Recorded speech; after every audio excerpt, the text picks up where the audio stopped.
Check out this new cover of Time magazine. That is history being made. Laverne Cox from Orange is the New Black is the first transgender person to make the cover of Time. About time. Go ahead, Laverne. Well, you know, it was a long road to get there, a childhood full of tears and pain, but Laverne is telling the world how it got better.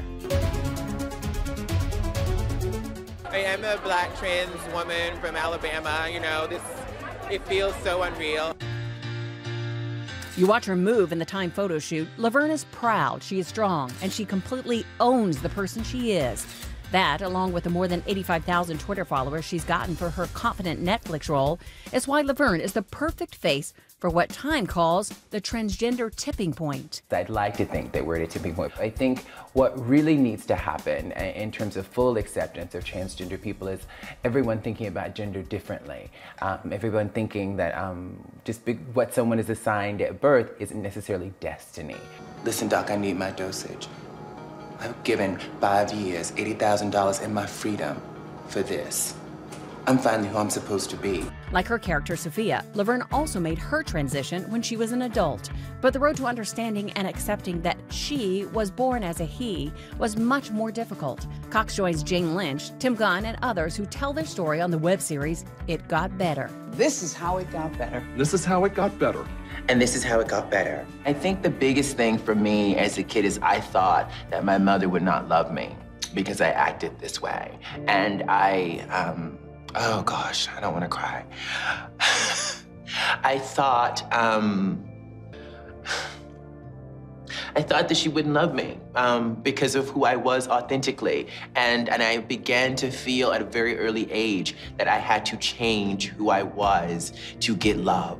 In third grade, my third grade teacher called my mom and said, your son is going to end up in New Orleans wearing a dress if we don't get him into therapy right away. So there was all these different forces growing up that were telling me that who I was authentically was a problem, that I shouldn't act a certain way, that I shouldn't hold my hands a certain way, that I shouldn't walk the way that, all these things that felt very natural. In sixth grade, I started to go through puberty and I was having all these feelings for boys. And I learned in church that this was a sin. And I went to our medicine cabinet and took a bottle of pills and swallowed the entire bottle and went to sleep.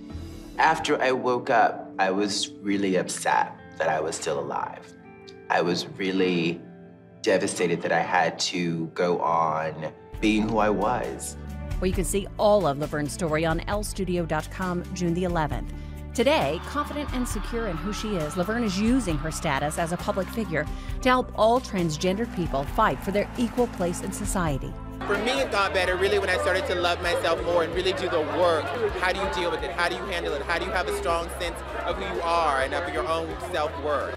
What is amazing is here's a young woman, as you just heard, was bullied and persecuted, but maintained her sense of self. That kind of American resolve should be acknowledged and celebrated on the cover of Time magazine. Absolutely. What a survivor. And by the way, an episode of Orange is the New Black actually featured a flashback scene to Laverne's time as a man. Yeah, and the role was actually played by her twin brother. It's because producers say that they didn't want to put her through the trauma of transforming her into a man again.